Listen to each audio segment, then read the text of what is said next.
Assalamualaikum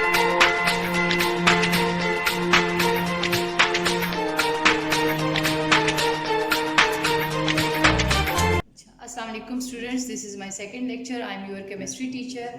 In the first lecture I will told you about your midterm syllabus and the Muslim chemists and their contribution in the field of chemistry.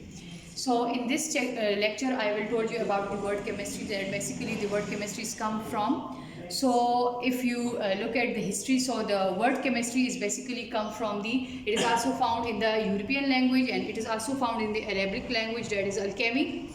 It is the ancient Greek word, that is alchemia, but its origin is basically uncertain.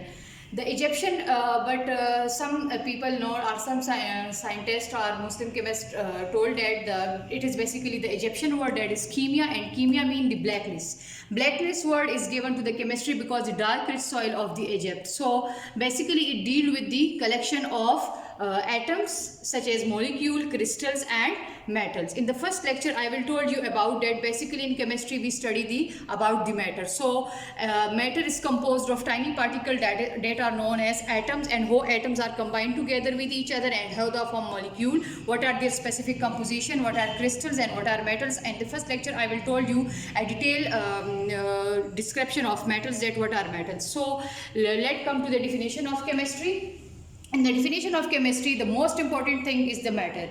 We will study totally about the matter. So the three important things that we study in the matter, that are the properties of matter, that what are the properties of matter, what it is composition, that means के वो हमारे पास जो है atoms combined together. For example, if I write the formula of H2O, H2O mean water. So how oxygen or how many atoms of hydrogen will be combined with oxygen to form the molecule of water, or how many atoms of sodium and chlorine will be combined to form the table salt, that I have told you about in the first lecture.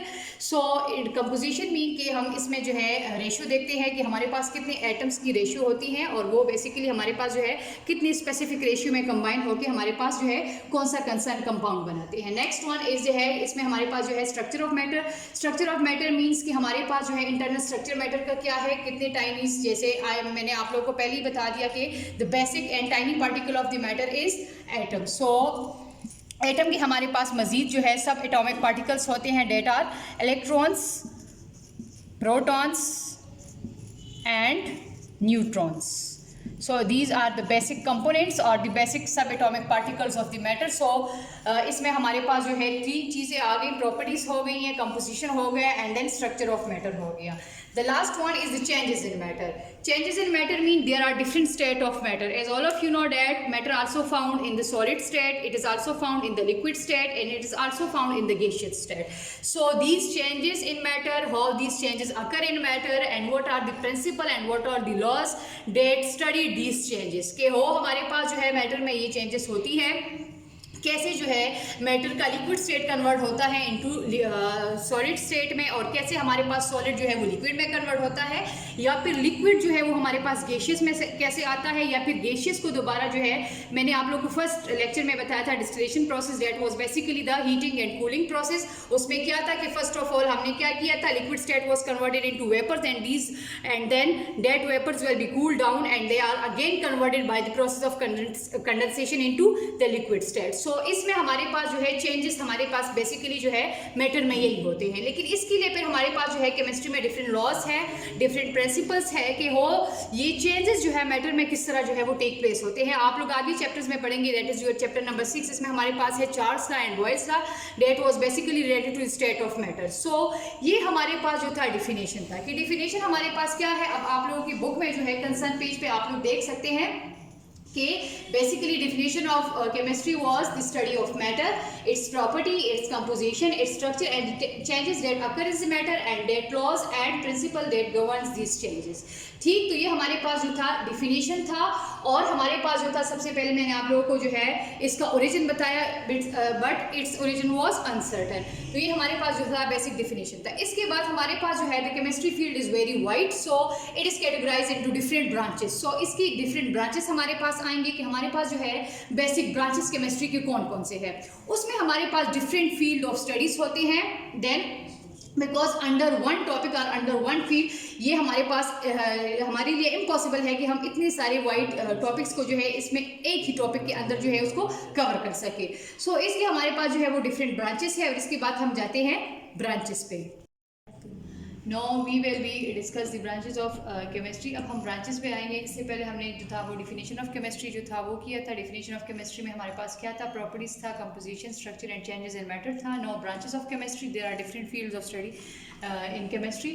First of all I will tell you about the physical chemistry कि physical chemistry हमारे पास जो है which one branch of chemistry है and the physical chemistry what will we study about। तो हमारे पास जो है फिजिकल केमिस्ट्री में हम जो है जिस तरह मैंने आप लोग को कहा कि हमारे पास जो है डिफरेंट एटम्स कंबाइन होते हैं in different specific ratio they form compounds. वो हमारे पास क्या बनाते हैं, कंपाउंड्स बनाते हैं। कंपाउंड्स कैसे बनाते हैं ये इसका जो है मैंने आप लोग को पहले भी बताया था कि there are some changes that are physical and chemical. So compounds जो है वो हमारे पास रिजल्ट होते हैं from the chemical changes. Chemical changes occur in the specific elements. For example अगर मैं देखती हूँ हाइड्रोजन को, hydrogen as a gas, oxygen is also a gas, but when they combine in specific ratio they form H2O। so H2O is the formula of water and it is totally different from the hydrogen gas and oxygen gas। so H2O is known as compound।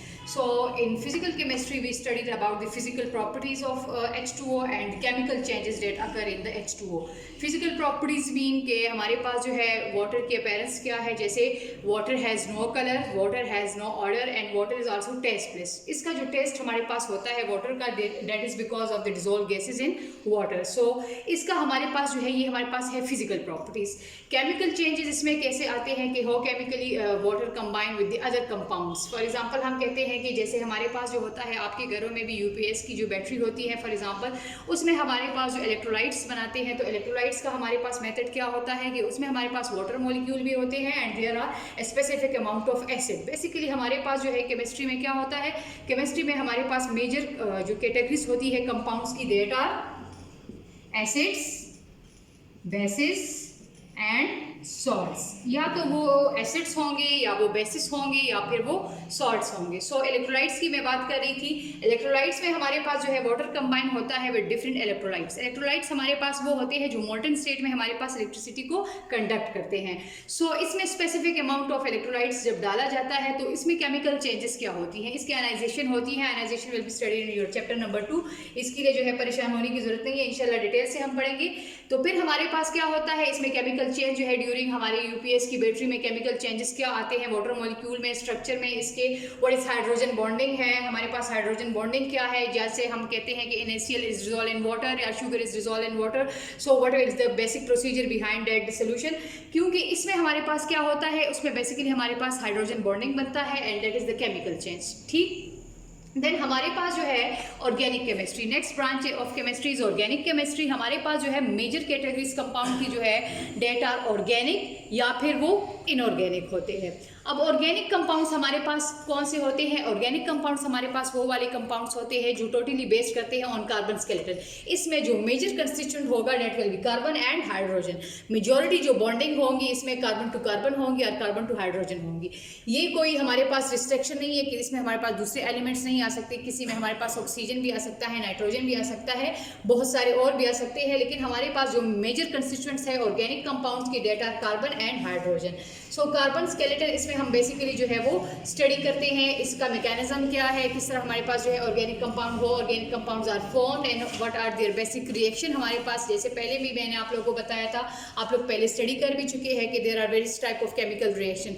तो which type of reaction take place in organic compound. Organic compound में हमारे पास कौन से जो है वो reaction occur होते हैं, वो ज़्यादातर जो है हमारे पास सब्स्टिट्यूशन रिएक्शंस होते हैं क्योंकि वो रिप्लेस करते हैं, लेकिन हमारे पास जो है इतना ज़्यादा डिटेल जाने की जरूरत नहीं है because this is the branch of chemistry. So you have learn just the branch of chemistry की branch of chemistry organic chemistry में हम बेसिकली क्या स्टडी करते हैं, ऑर्गेनिक कंपाउंड स्टडी करते हैं। What are organic compounds, organic compound that are composed of carbon and hydrogen. Their major constituents are carbon and hydrogen. So they are also known as hydrocarbon, इसको हम जो है hydrocarbons भी कह सकते हैं, ठीक है। तो then it is basically the study of hydrocarbon, what type of reaction occur in hydrocarbon, what is the basic mechanism in hydrocarbon.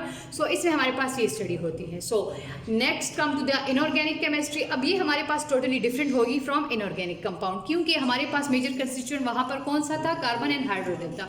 Inorganic में हमारे पास जो है हाइड्रोकार्बन के अलावा जितनी भी कंपाउंड्स है, फॉर एग्जाम्पल मैंने आप लोग को बार बार मैं आप लोग को H2O की एग्जाम्पल देती हूँ। सो H2O is also inorganic compound, या NaCl, this is the formula of table salt. Table salt भी जो हम साल्ट घरों में यूज़ करें, या हमारे पास जो है बहुत सारे ऐसी चीज़ें हैं जो हम घरों में यूज़ करें, जैसे sodium bicarbonate, this is baking soda, formula of baking soda. या हमारे पास जो है वॉशिंग सोडा है, Na2CO3, सोडियम कार्बोनेट हमारे पास है। तो ये हमारे पास क्या है, ये हमारे पास है इनऑर्गेनिक कंपाउंड। सो इसकी स्टडी है हमारे पास कि किस टाइप की रिएक्शन हमारे पास इसमें होते हैं, what are the basic mechanism behind these compounds. हमारे पास जो है बेसिक मैकेनिज्म्स क्या है, और इसकी जो है प्रोसीजर्स क्या है, इसकी रिएक्शंस कैसे है, कैसे ये एक दूसरे के साथ इंटरेक्ट करते हैं, कैसे इनके इलेक्ट्रोलाइट्स जो है, मैंने अभी आप लोग को पहले स्टार्ट में बताया कि हमारे पास जो है डिफरेंट इलेक्ट्रोलाइट्स होते हैं, कैसे हमारे पास मेटल्स होते हैं, नॉन मेटल्स होते हैं, are these are included in the inorganic chemistry. Next come to the analytical chemistry. Analytical chemistry हमारे पास बेसिकली इसमें 2 टर्म्स होते हैं, क्वालिटेटिव एनालिसिस हम करते हैं इसमें, एंड क्वांटिटेटिव एनालिसिस करते हैं। क्वांटिटेटिव एनालिसिस बेसिकली हम करते हैं। अब क्वालिटेटिव एनालिसिस क्या है और क्वांटिटेटिव एनालिसिस क्या है। क्वालिटेटिव मींस कि इसमें हम टाइप देखते हैं, काइंड देखते हैं कि which type of atom comes together to form a compound. So quantitative में हम स्पेसिफिक प्रोपोर्शन देखते हैं कि what is the specific proportion of that particular atom. कि फॉर एग्जाम्पल बार बार मैं आप लोग को H2O का बता रही हूँ कि स्पेसिफिक प्रोपोर्शन इसमें क्या है, 2 atom of hydrogen combined with 1 atom of oxygen. So this is the specific proportion. अगर यहाँ पर मैं लेट सपोज लिखती हूँ कि H2 and O2, so this will be not the formula of water because this is hydrogen peroxide। तो ये specific ratio जो है मैं बार बार इसलिए कह रही हूँ क्योंकि this is very very important for certain compounds, ठीक। तो हमारे पास जो है इसमें क्वालिटेटिव एंड क्वांटिटेटिव एनालिसिस जो हम कंपाउंड्स की करते हैं, इसमें बेसिक स्टडी हमारे पास उस चीज़ की होती है। Next come to the industrial chemistry. Industrial chemistry में हमारे पास जो है इंडस्ट्रियल, मैं आप लोग को ऐसे ओवरव्यू बताती हूँ कि इंडस्ट्रियल लेवल पे जो है हम जो प्रोडक्ट्स बनाते हैं, जैसे फर्टिलाइजर है, fertiliser used in the farming, हमारे पास जो है फार्मिंग में फर्टिलाइजर यूज़ होते हैं। सीमेंट्स जो है they are use in the buildings में यूज़ होते हैं। इसके अलावा जो परफ्यूम हम यूज़ करते हैं, ज़्यादातर जो है हमारे पास परफ्यूम यूज़ होते हैं। हम अपनी गाड़ियों में पेट्रोलियम यूज़ करते हैं। All these are industrial products. ये हमारे पास इंडस्ट्रियल प्रोडक्ट्स है, लेकिन इसके बनाने के लिए हमारे पास डिफरेंट प्रोसीजर होते हैं।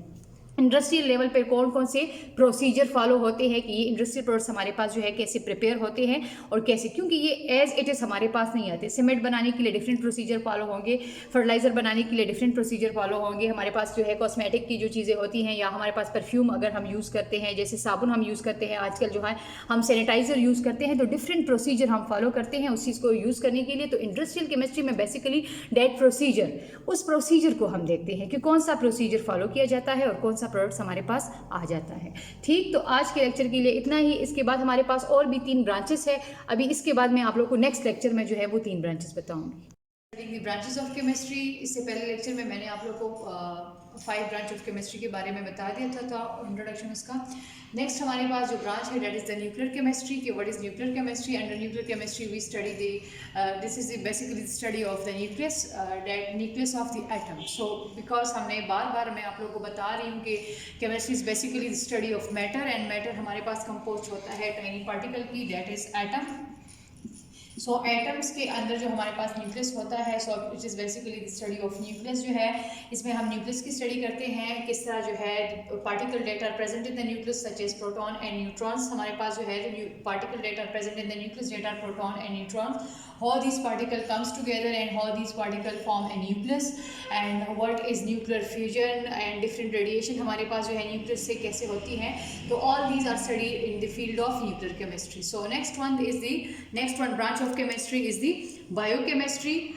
जैसे आप लोग को मैंने बता दिया है, यहाँ पर आप लोग के लिए लिखा हुआ है bio mean life and chemistry mean chemistry. So chemistry of life means These are the chemicals, these are the chemical reaction, these are the chemical mechanism that are involved in the living things, and these reactions or these chemicals are responsible, are very necessary for the life for the life of living things. So इसमें हमारे पास उन compounds की studies होगी या हमारे पास उन reactions की study होगी जो हमारे पास living things के body में occurs होते हैं, या वो वाले compounds that are very necessary for the living things. हमारे पास for example अगर मैं आप लोगों को कह दूँ तो हमारे पास कौन कौन से हमारे पास जो है इंपॉर्टेंट प्रोडक्ट्स होते हैं या इंपॉर्टेंट कंपाउंड्स होते हैं that are very necessary for the life, that is protein. हमारे पास जो है प्रोटीन है, मैं बार बार आप लोगों को प्रोटीन की एग्जांपल भी दे रही हूँ. Protein is composed of elements and elements are come under the category of chemistry because elements हमारे पास जो नेसेसरी एलिमेंट प्रोटीन में होते हैं दैट आर नाइट्रोजन है, हाइड्रोजन है, कार्बन है, हमारे पास ऑक्सीजन समटाइम इसमें प्रेजेंट होता है, sometime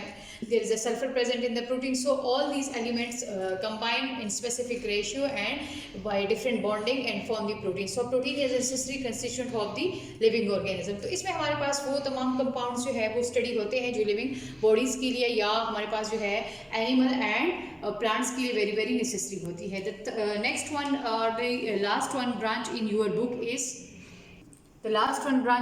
is environmental chemistry. environmental chemistry में as the name indicate हमारे पास जो है environmental factors की स्टडी होती है. हमारे पास environmental factors कौन से हैं? हमारे पास environment में बेसिकली हमारे पास होते हैं abiotic factors and biotic factors. अब आप लोगों को मैं एबायोटिक एंड बायोटिक फैक्टर के बारे में बताती हूँ. Abiotic factors are the non living factors of environment and biotic factors the living factor. Living factor means human beings and plants and abiotic factor means air, water, energy and other things. ठीक, how they are related with each other and what is their impact on the environments.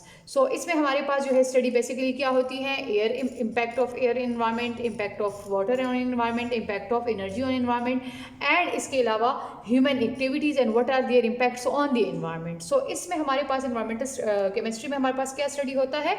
Abiotic factor and biotic factor and their impacts on the environment. इसके अलावा हमारे पास जो है chemistry के बहुत सारे ब्रांचेस हैं, लेकिन आप लोगों के कोर्स में हमारे पास जो है इतनी ही ब्रांचेस है. सो क्योंकि हमारे पास अगर हम डिटेल में जाएँ तो हमारे पास बहुत ज़्यादा जो है केमिस्ट्री की ब्रांचेस है, वो इतनी डिटेल में आप लोग के कोर्स में नहीं है, इसलिए आप लोगों के लिए यहाँ तक है. ठीक है, इसके बाद हमारे पास जो है फंडामेंटल पार्टिकल्स की डिफिनेशन आती है. जैसे बार बार मैं आप लोग को एलिमेंट्स के बारे में बताती हूँ, कंपाउंड्स है या प्योर सब्सटेंस है, मैटर है. तो बेसिक, इसके बाद हम बेसिक डिफिनेशंस पे जाएंगे इंशाल्लाह. और ये हमारे पास जितनी भी ब्रांचेस थे, सबसे पहले हमने जो है वो ब्रांच ऑफ केमिस्ट्री पढ़ा है. ब्रांच ऑफ केमिस्ट्री हमारे पास जो पहला वाला था that was physical chemistry. Physical chemistry के बाद मैंने आप लोगों को बताया था ऑर्गेनिक केमिस्ट्री. ऑर्गेनिक के बाद हमारे पास इनऑर्गेनिक था और इनऑर्गेनिक के बाद एनालिटिकल केमिस्ट्री. एनालिटिकल केमिस्ट्री के बाद हमारे पास था industrial chemistry and then nuclear chemistry, then biochemistry and the last one is environmental chemistry. So ये हमारे पास जो थे आप लोग के बुक से रिलेटेड जो ब्रांचेस थे केमिस्ट्री की, these are the branches of chemistry. और इसके बाद हमारे पास इंशाल्लाह नेक्स्ट लेक्चर में हम जाएंगे अपने नेक्स्ट फर्दर डिफिनेशंस पे, जो हमारे पास बेसिक डिफिनेशन होंगे. ठीक है, थैंक यू.